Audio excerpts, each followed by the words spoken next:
and welcome to the Future of Decisions Now podcast, where we have real, candid conversations with thought leaders, practitioners, and tech experts about AI, decision intelligence, and the future of work. I'm your host, Fred Laluyaux, co-founder and CEO of Era Technology. Today, we're going to be talking about unleashing student success with decision intelligence. I'm super excited to welcome two leaders from Western Governors University. As a context, Western Governors University is the largest nonprofit, competency-based online higher education institution in the United States.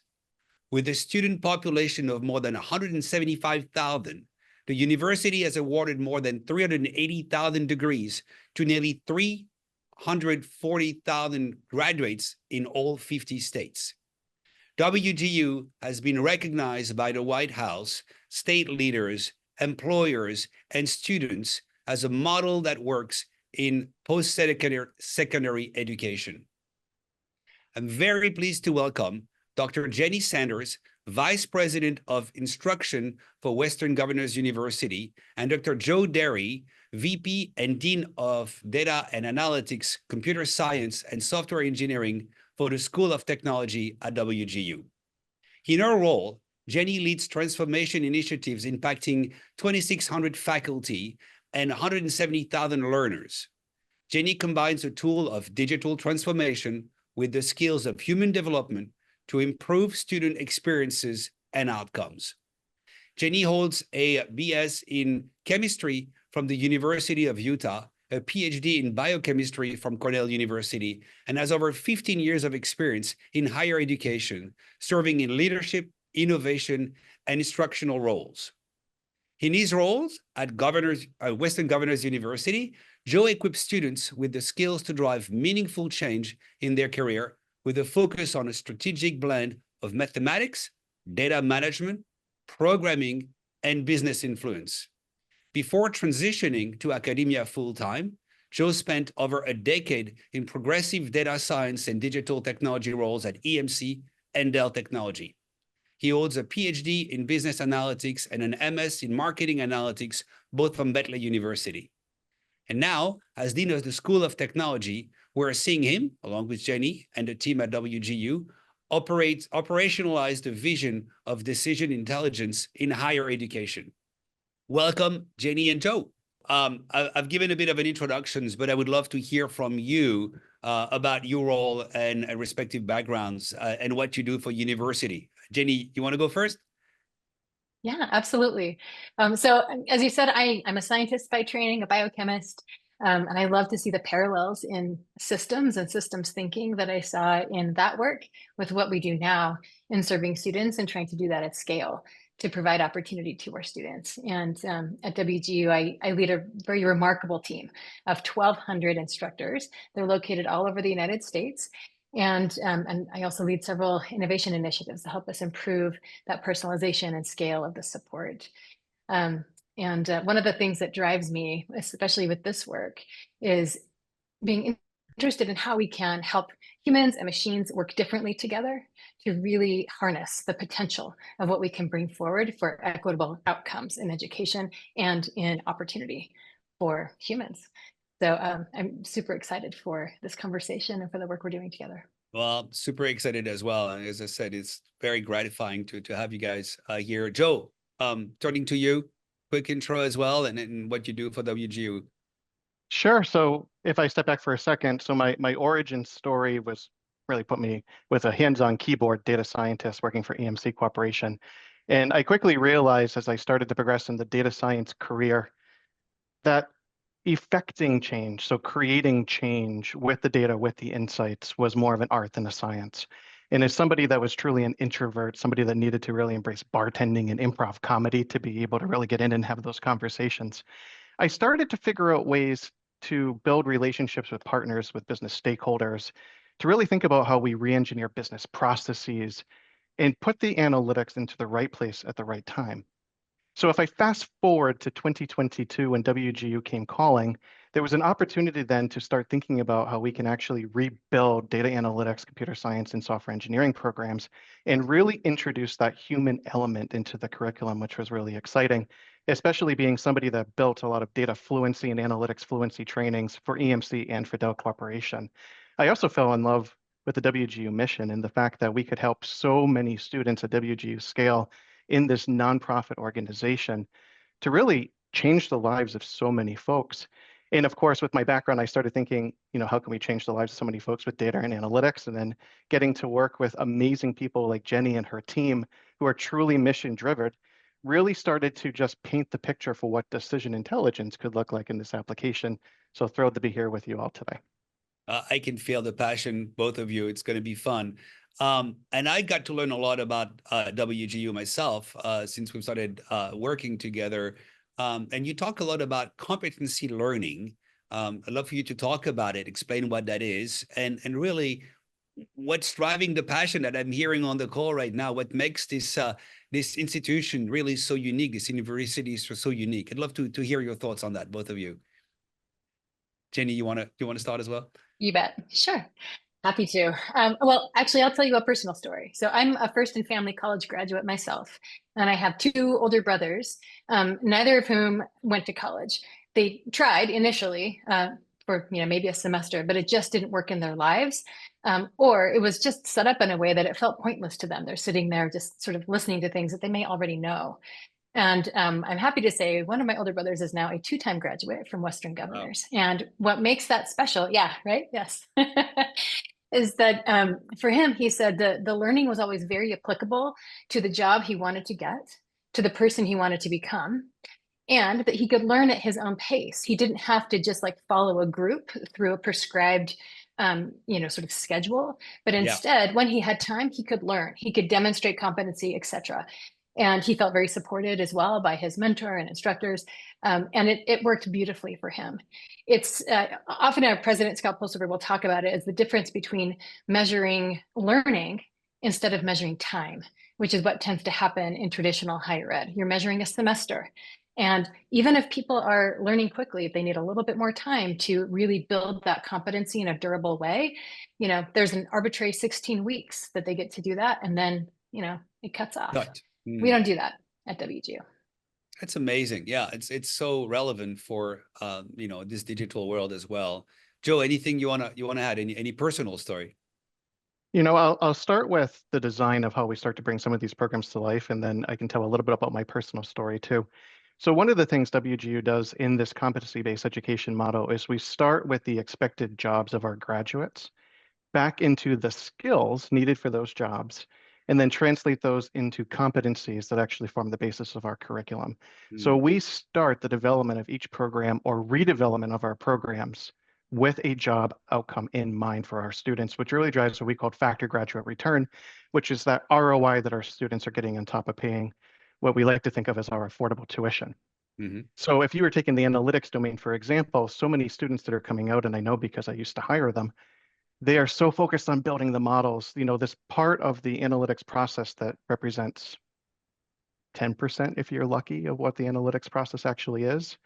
And we actually can start to engage with those students and teach them design thinking principles, change management, storytelling. We can really back into foundational data management and all of these things that the students actually need to be effective when they get into these roles to drive change.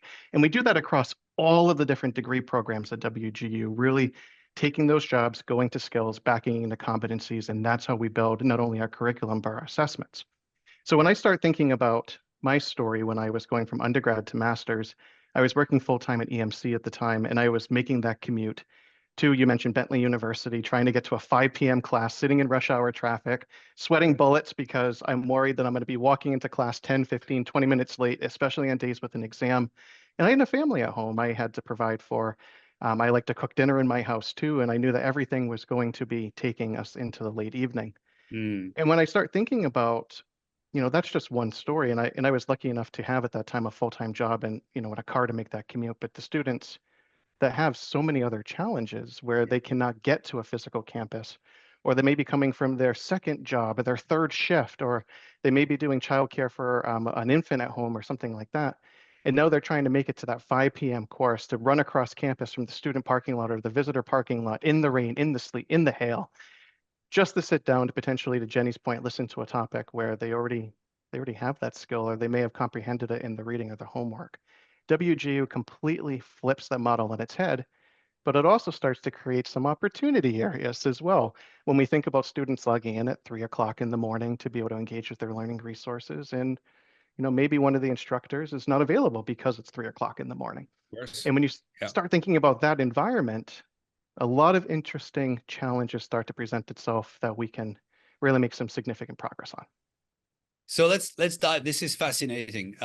Let's dive into those challenges. Jennie, tell us a bit more about the challenge you and your team at WGU have experienced in this online adult education.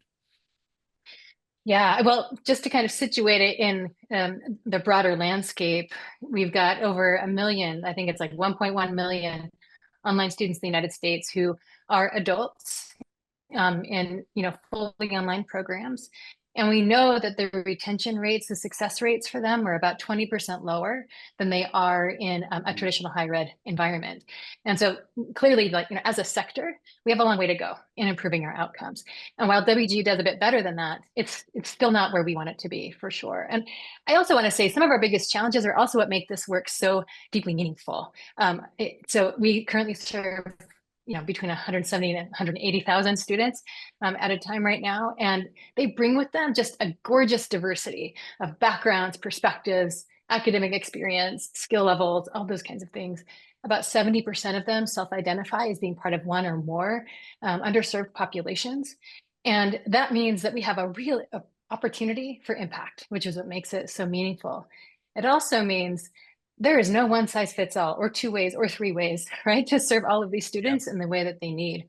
And so there's just this growing and deepening need for us to be able to deliver really with much more precision, personalized support, and to do so at scale.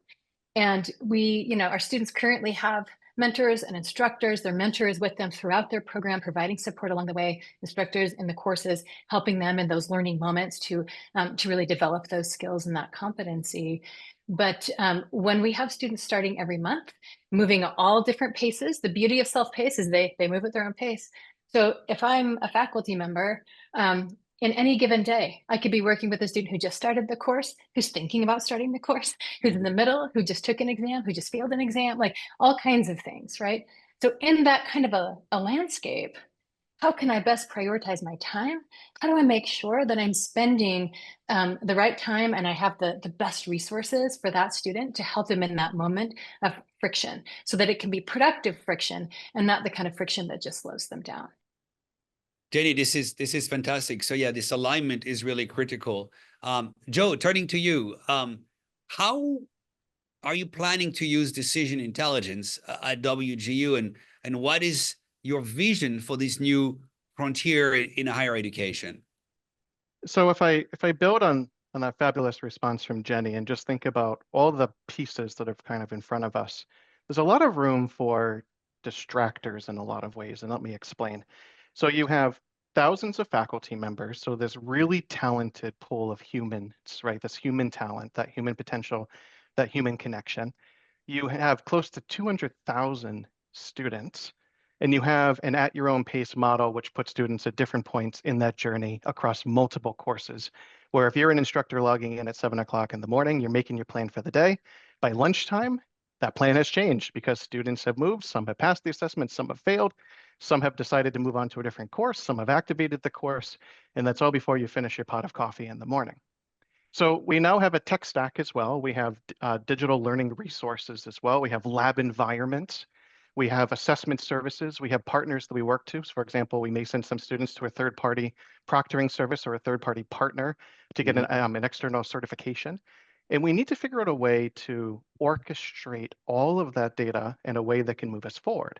So some inclinations may be to throw AI on top of it. An AI agent here, an AI agent there, a propensity model here, a risk model here.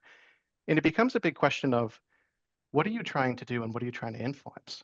So decision intelligence, being that harmonious blend of people, process, and technology, has given us a framework and a way of thinking to step back for a second, I'll step back physically here, and actually lay this out in a way that makes sense. So we can first start to build a digital twin, so a digital representation of all of this data, time-stamped, so we can actually see that progression as students are moving closer and closer, hopefully, towards graduation, or maybe a term completion or a course completion or an assessment attempt, right? There's different mile markers along the way. And we can then say, okay, well, based on how they're progressing, we can now see how they as an individual are moving. We can see their history of how they moved in the past. And we can start to align that to available resources, whether that's instructors in Jennie's organization, our program mentors, other folks in our community of care, or autonomous, right? With those AI chatbots that may be there, virtual teaching assistants, other instructional modalities, et cetera. And if we can take decision intelligence to say, okay, well, we are now focused on the decision process. So it's the decision of the faculty member who to reach out to, how to prioritize their caseload, how to teach that particular material to get their students back to where they need to be, or the decision of the student in terms of, am I going to reach out for help? How am I going to move past this? Am I going to give up? Which hopefully we don't want that to happen, but that's going through their minds at 2 o'clock in the morning when they're struggling with a topic and no one in the community of care is there to help them. At least at 2 o'clock in the morning, that is. So we took this concept to be able to, again, lay it out, orchestrate it, and start to put AI into the right places at the right time with a healthy dose of humanity in that process and human intervention. So for the first time, we can actually track cause and effect in this setting. We can say this intervention or this outreach actually caused this trail of events. And we can start to learn in real time and say, well, we're going to try that a little bit different for the student in the future, or we're going to be able to share those learnings with different scenarios.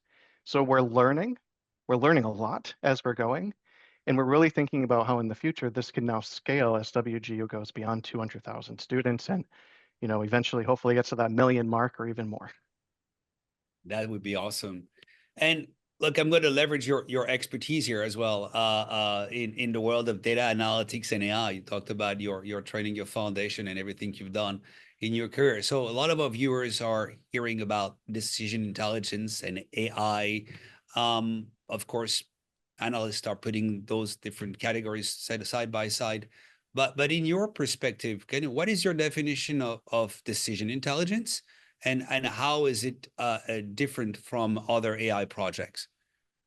Yeah, the thing I'll start with is that AI is one element to influence decisions or to monitor decisions or to react.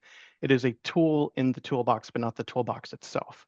Decision intelligence is how you plan to tackle, you're going to be changing a ceiling fan, for example. And you're thinking to yourself, well, do I go in to change the ceiling fan with a chainsaw, which is potentially your generative AI applications or a large language model? Or do I go in with the Phillips head screwdriver, exactly what I need to match this particular problem?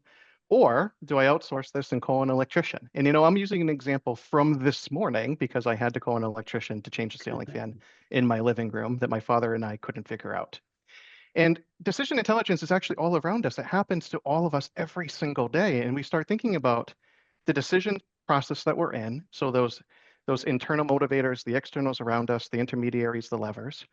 We start thinking about how we're going to get to an outcome or a goal, which in my case was getting a working ceiling fan and having the blades not fly off.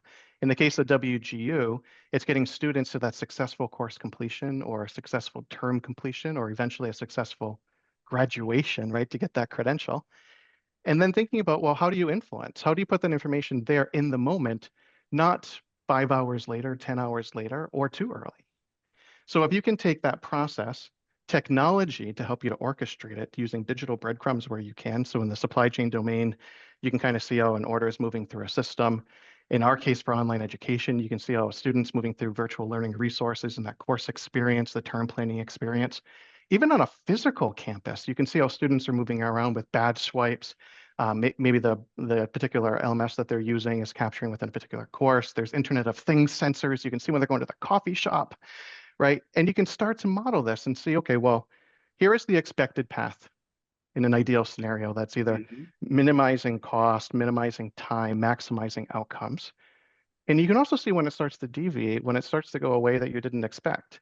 So for example, when I tried to hang that ceiling fan on a mount that it had no business hanging on, which would have resulted in that thing flying off in the middle of the night. The system will see that, it'll respond to that and then say, well, we need to intervene. Is that going to be the Alexa device in my room telling me, Joe, is that a good idea? Is that going to be a text message that I'm getting? Is it going to be the electrician calling? All these different things. And then you can see if that actually gets me back on track and then how to scale that effectively into other scenarios. So that's how I think about decision intelligence. You have people, process, and technology coming together towards an outcome, a learning outcome. So the system will analyze those breadcrumbs, basically the student journey, and deliver recommendations. Can you talk a little bit about this? What is going to be the day in the life of a faculty member with that decision intelligence capability, augmenting them, and maybe the same for, I think we understand what does it mean for the student? The goal is clear. What does it really mean on a day-to-day basis? When I think about our end goal, which would be a student is somewhere in the course, they're on a virtual textbook or in a lab environment and they start to struggle. We can see that, they're looking at normalization, for example, and it's taking them a little bit longer than usual. Maybe there are some quiz questions, some knowledge checks not going so well. We can then see that within the system and say, okay, well, an intervention is needed here, but based on what I know the student's preferences in or what has worked, I think it should be an instructor outreach, or maybe it's going to be a virtual tutor. We can then use the system to deploy that autonomously, right? So it's either going to end up in a queue for an instructor to say, hey, this is somebody who needs your help. Here's the level of urgency. Here's at risk. And here's some recommendations on what you can do. So it may be a plan for how to address that student, that topic, learning resource materials and exercise, a video, things like that. Or it may just be the bot has been deployed and we're going to feed how the student interacts with it back to the instructor and actually learn from that as well. And that whole thing can act autonomously and then feed us back insights of the students that were in distress, who have we actually helped to successfully move forward, who have we taken no action against and what has happened, or who have we had some kind of a human intervention and what has been the result of that. So, good. Well, I was just going to say, it's going to be a learning journey in how we get there. And I think, we're going to start with things as obvious as failures of assessments, for example. So you go to take that competency-based assessment, didn't go so well. How do we then intervene in that moment? Because as Jennie can tell you, it is critical that you have a timely intervention after that failure because folks are not as motivated to continue. There's a little bit. Exactly. Okay. So if I summarize what you said, the system looks at the learner's journey. Based on that data, it will deliver recommendations for mitigations or actions to the faculty to engage a certain way, and it will learn from the impact of those recommendations and actions. That's basically the loop that we call decision intelligence. That's right. Fascinating. Thank you, Joe. So you talk about a journey for the students. Jennie, what are the next steps in this specific journey with WGU? Yeah. So we'll start by building out our first use case, our first skill in the system around that assessment portion of a course experience that Joe is referring to. So in about 20-ish courses, we'll have between 100, 200 instructors and at least 10,000 students that we'll be trying this out with and looking to see how we can use some of our internal models and the decision intelligence, kind of that digital twin, to help us improve the outreach, surface recommendations to instructors before students take those assessments to help them understand, is this the right time for this student? Do we recommend that they do a little bit more study? Do they need a bit more support from instructors before they take it? Or is this a great time to encourage them to maybe, put the jitters aside and go ahead and take their assessment? So we'll start there and then we'll start expanding out. We're confident we will learn a lot about ourselves and how how decision intelligence will work in our system. And I really look forward to accelerating from there and just everything that we'll be able to learn and to just better understand those individual student journeys. The scale is amazing. I mean, you're talking about, starting with 10,000 students. If we can have an impact, it's just really meaningful. So excited. Look, we're going to come to the end of that podcast, but I'm personally really so excited about the work that you're doing and having the opportunity to be a little part of it. It means a lot to me, and I think it means a lot to all of us at ERA, because the purpose and the impact of what you're doing is real. So it touches us. Any final thoughts, any of you, for our audience today? Who wants to go first? I can start really quick with just a big thank you to everyone at WGU for believing in this project and for the very talented team that Jennie referenced at the beginning. It spans our EdTech organization, our academic delivery, which is where Jennie is, the schools and the academic side of the house, finance, and so many, procurement. It's taken a village to bring this to life, to go on this decision intelligence journey, and we're very thankful for that. And I also think for those listening that are trying to understand if decision intelligence is right for them in their organization, if we can do this in higher ed, you can pretty much do it anywhere, my friends, right? There's a real opportunity here to take all the data that we have across industries and across companies, to take the AI and put it into the right place at the right time, and to step back from this whole thing and think about the decision processes that you're trying to influence. From my ceiling fan that we were talking about to student outcomes, it really does apply to everything. Jennie, what are your thoughts? About the ceiling fan? The ceiling fan. Good luck is my thoughts with the ceiling fan. Thank so you. I'm not so great at that stuff either. I think the closing thoughts for me would just be, again, lots of gratitude, as Joe said, to the team at WGU and our various partners for helping us to bring this to life. And just an encouragement for folks, both within higher ed and outside, is to really think about the how we can leverage that partnership of human intuition and skill with really the precision and scale of technology to help us drive the decisions that make the future we want. It doesn't have to happen to us. We can really build that together. This is amazing. I got goosebumps. Thank you so much, Jennie and Joe, for your incredible insights today. This concludes, unfortunately, our Future of Decisions Now episode. As Jennie and Joe of WGU shared, this initiative goes beyond high-level vision. Very pragmatic. It's very impactful. And I look forward to seeing you bring decision intelligence to every WGU student. You can view today's podcast on the Era Technology website at eratechnology.com. Thank you so much.